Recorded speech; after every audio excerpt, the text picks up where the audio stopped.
Hi, everyone. We should be live. Thank you for joining me today. Let me turn down my computer volume so I can't hear myself talk. That should be good.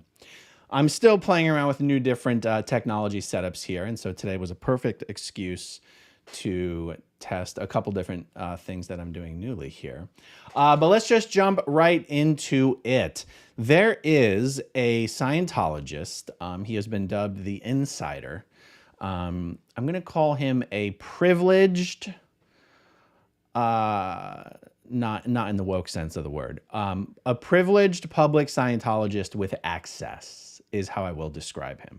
He's not just some guy who joined Scientology, you know, a couple years ago at some far-flung organization and, you know, tells us relatively unimportant things. This is a guy who is very well connected in the Scientology world, has very good information, and has access. You know, I think it's worth noting, even if only to troll David Miscavige, that we have had several high-level Scientologists who have access to Miscavige offer to help serve him in these various lawsuits. Unfortunately, in order to actually execute service upon someone, you have to be like a licensed, like a licensed I think it's a state license you have to be a process server. So you can't just be any Joe. You got to be an official person. So these offers, unfortunately, are awesome, but haven't been particularly helpful. And Miscavige is not unaware of how many Scientologists are under the radar and talking with and cooperating with people like me and Chris Shelton and Mike Rinder. And this insider guy is someone who's been in touch with me and Chris Shelton and Tony Ortega, and he's been a great source of information. And Tony published an updated letter from him this morning over on the Underground Bunker blog. And I think it's just something I want to share with you guys because it shows how Scientology's money is finally starting to suffer. Scientology's membership has been suffering since the early 90s. They've dwindled from about 100,000 members down to about 20,000 to 30,000 members. But their bank accounts have continued to grow due to, well, the tax-exempt status that they enjoy.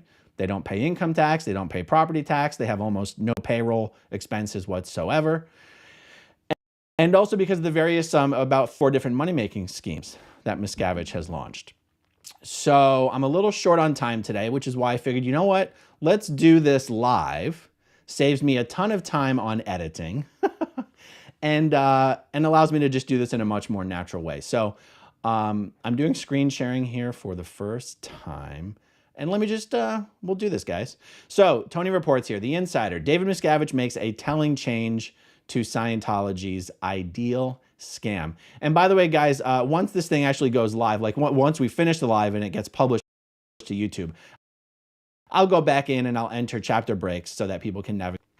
Okay, so Tony does an intro here. Late last year, we got some eye-opening reports on how hard the pandemic has been on Scientology from someone inside the organization. We dubbed them the Insider. And they told us about chaos caused by COVID, new details on the Chase Wave financial debacle, a detailed description of the Ideal Org scam, and predicted the new golden age of admin that was on the way. I'm not sure what that means. The golden age of admin has been on the way for 15 years. I'm not sure I don't know what prediction was involved there, but that doesn't matter.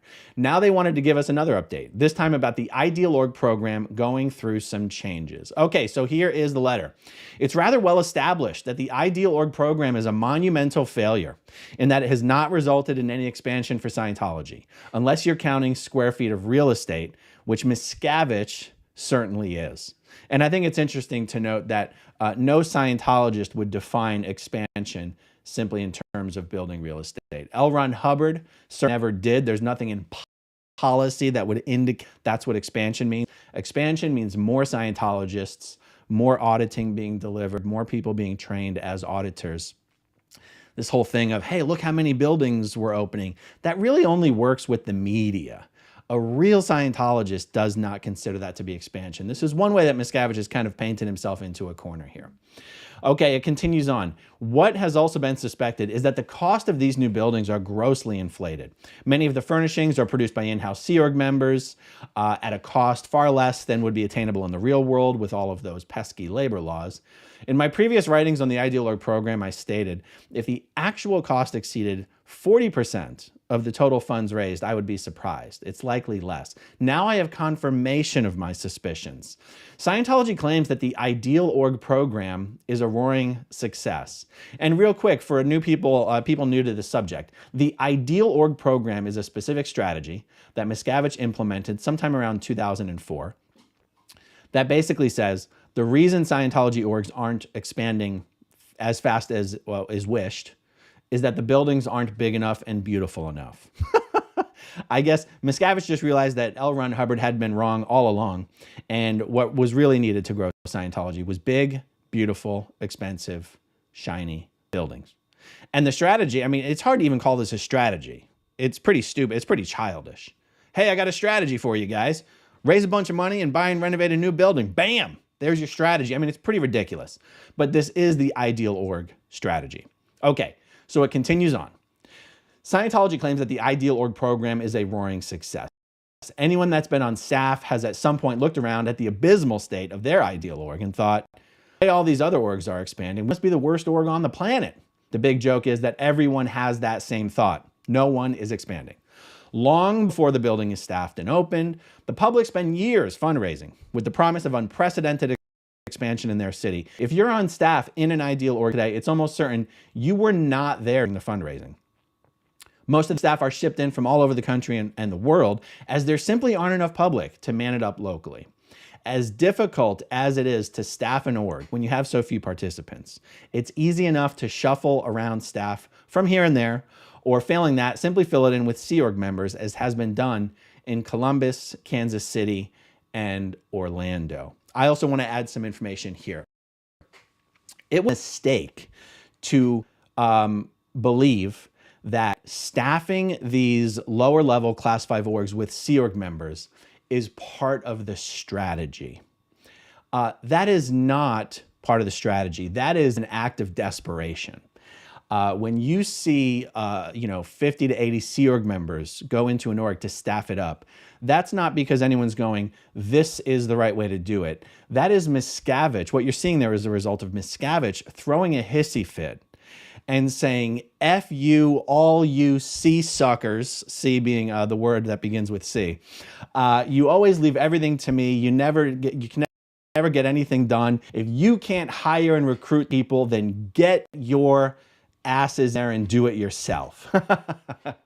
So Sea Org members going into these orgs is not part of the strategy. It is an act of desperation. Okay, carrying on.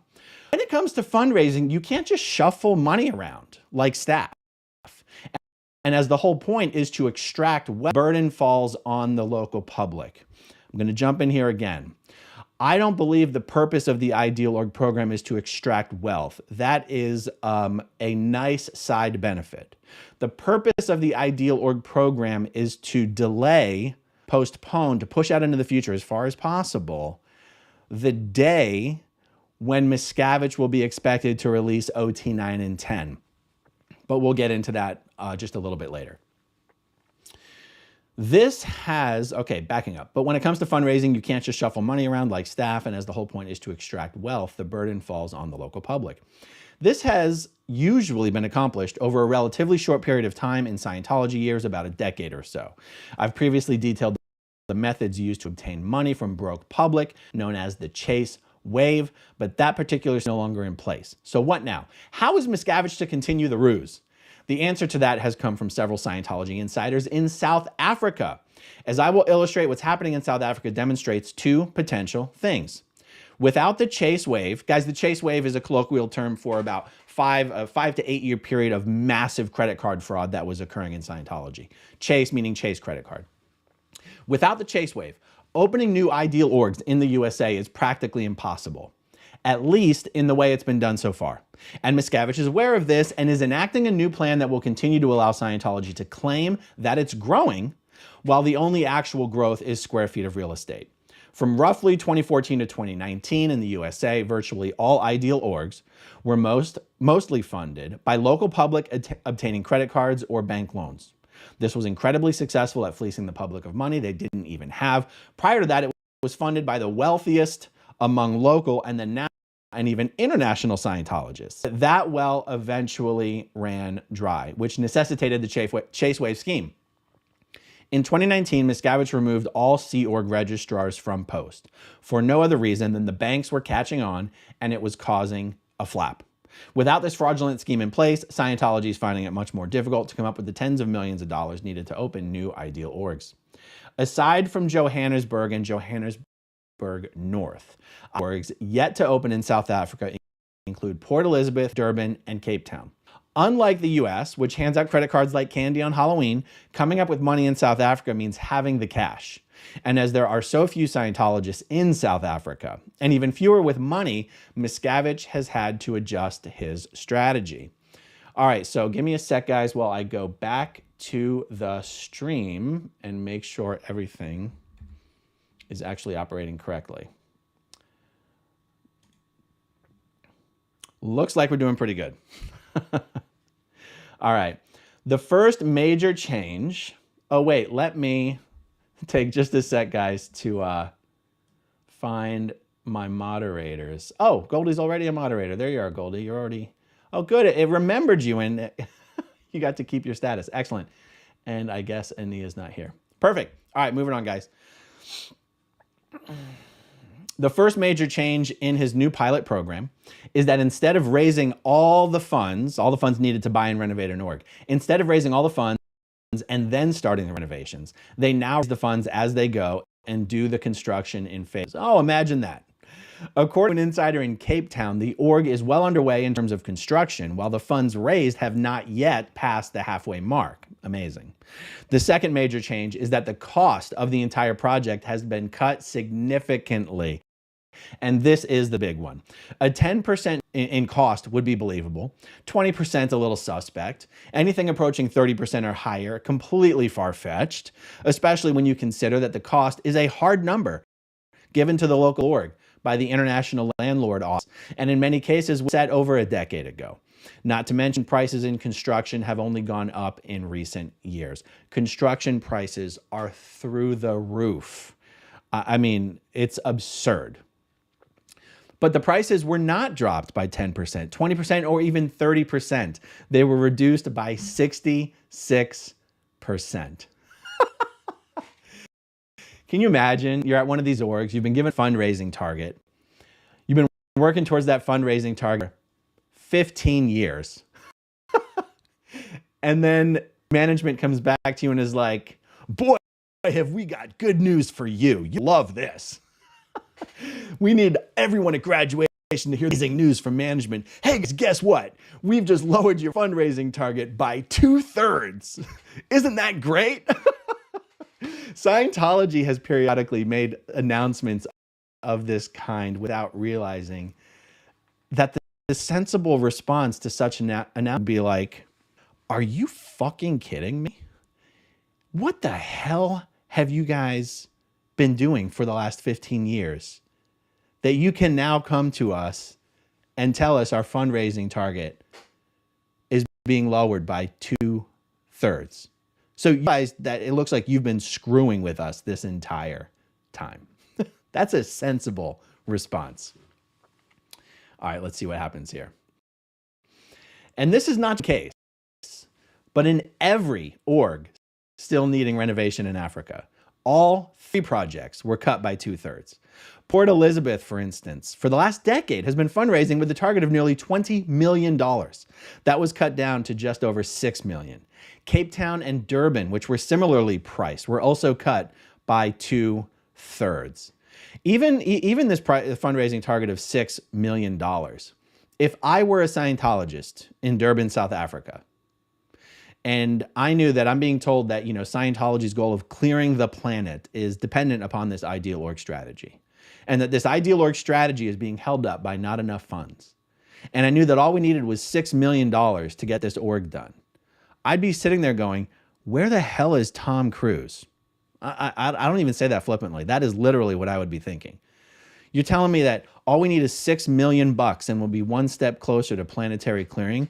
Where the fuck is Tom Cruise? Didn't he just have a movie that made $1.2 billion? Where is this guy? Why is Tom letting Scientology languish for 15 years, 20 years over something as stupid and petty as money? Isn't this one of the reasons we have Tom Cruise? This is what I would be thinking if I were a Scientologist. All right, let's see. Where did I get to here? Okay, South African Scientologists are being told that the cost was off for various reasons. It's easily blamed on SPs, now removed, of course, and no one asks any further. Not only were the prices cut down, but in the case of Port Elizabeth, the work is done.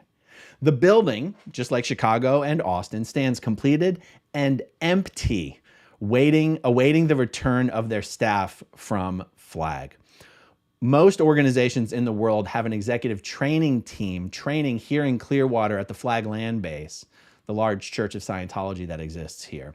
Because Miscavige has decided that no one has ever properly understood Scientology policy before, and he has reworked the entirety of Scientology executive policy training courses. They're called the OEC and the FEBC, the Organization Executive Course and the Flag Executive Briefing Course. These people have been in training for a year already, and they're not even halfway done. And these people are studying at night and sleeping during the day. I'm just throwing this in there randomly, but it's just one of these crazy things that Miscavige is doing. He has like 1,000 trainees for the past year. Well, since March, he's changed their schedule so that these people sleep all day and study all night. And his reason given for that is there's just not enough space in Flag's course rooms to fit all of the trainees and all of the public Scientologists. A complete lie. He really just doesn't want the trainees to see that Flag's course rooms are empty during the day. All right, moving on. Okay, so he says that these orgs the renovations are completed and they're standing there empty, waiting for their staff to come back from Flag. Okay, this demonstrates that Scientology previously marked up the cost of the ideal org by 300%. Given these 3 cases as evidence, it would not be a stretch to conclude that all ideal orgs were similarly marked up, which, as I previously posited, is the actual purpose of ideal orgs. This is the premise that I actually disagree with. It is very convenient that the ideal org strategy is a massive money-making scheme, but Scientology doesn't actually need more money. Now, I know you don't have to need more money in order to be engaging in a money-making scheme, but realize Miscavige's biggest problem is he doesn't have OT 9 and 10. That's really his biggest problem. And the ideal org strategy is a way for him to not have to release OT 9 and 10 or come up with something to release. It's sort of a nice side benefit that it's also a way to keep his own personal stat going up, which is Sea Org reserves. Okay, so it also shows how desperate Miscavige is to keep up the lie that Scientology is expanding.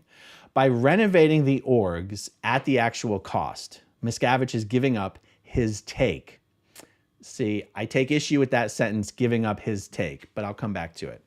Previously, if the actual cost were $8 million at a 300% markup, the public would be required to raise $24 million, nearly $16 million of which would go straight to Sea Org reserves.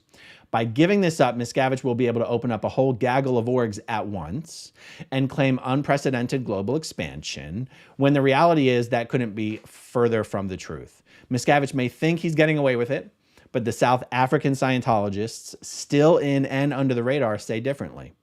Public have noticed the obvious absurdity of these recent changes. Well, good.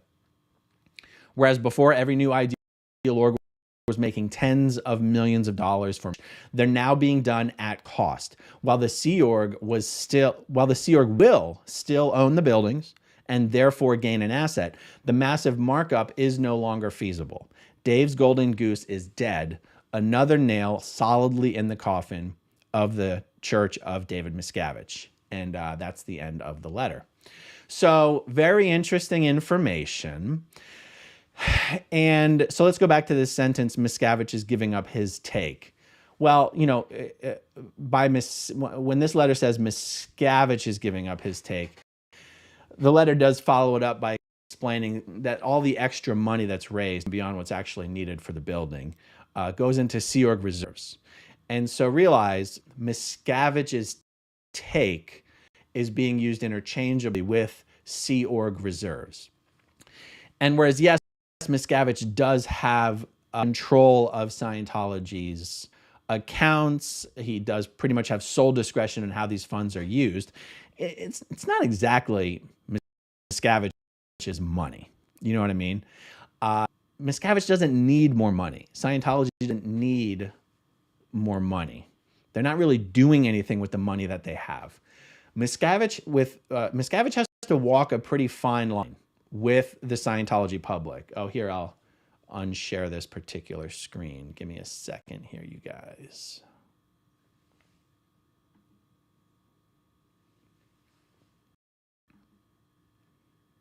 There we go.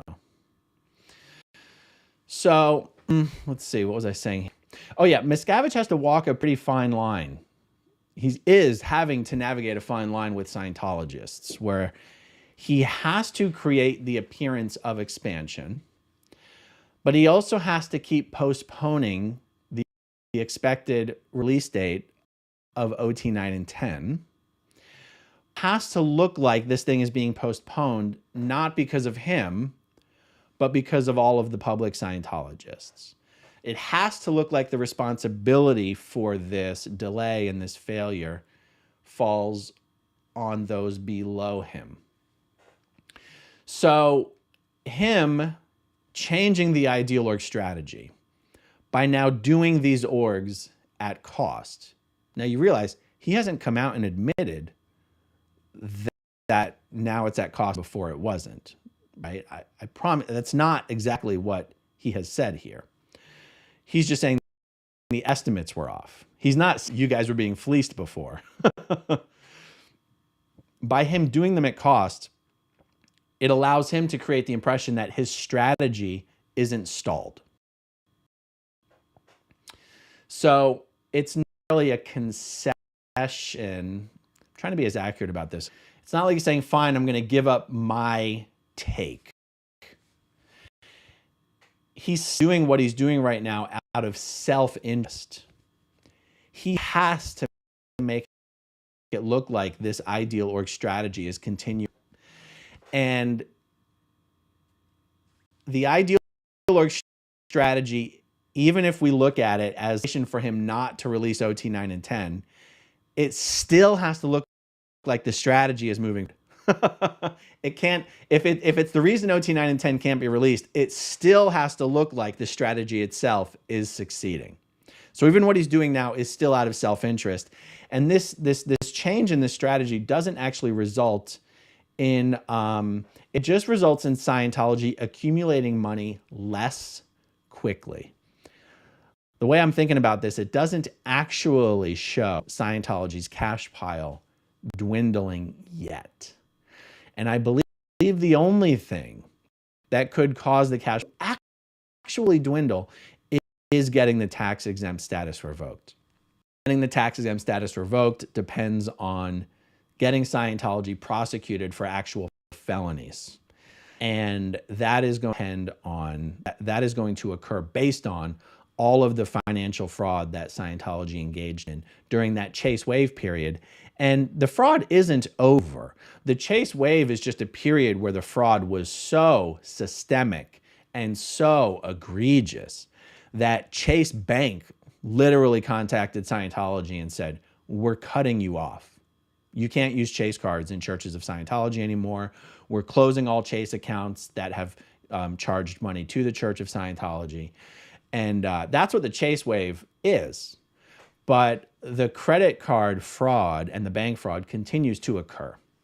And fortunately, you know, through the work that we do at the Aftermath Foundation, when we are helping people leave Scientology and escape from the Sea organization even, who have been victims of this kind of credit card fraud, we absolutely encourage them and, you know, make the right introductions to share their stories and share their evidence with the proper law enforcement agencies.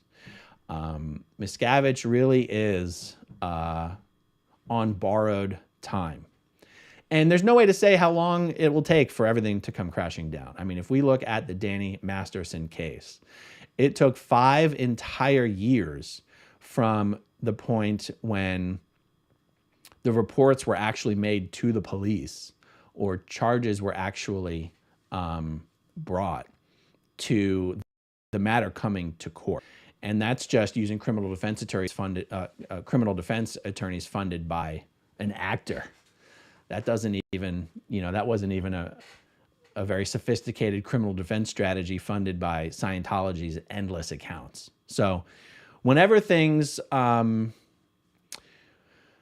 the day comes that the government does actually bring charges against Scientology for this kind of fraud stuff, I don't know, how long could it take, guys? Could it take 10 years for it to come to court? Could it be faster than that? I really don't know. It's all just a guessing game. But for right now, that's the information that was shared by the insider that was published today. And that's what I wanted to share with you guys.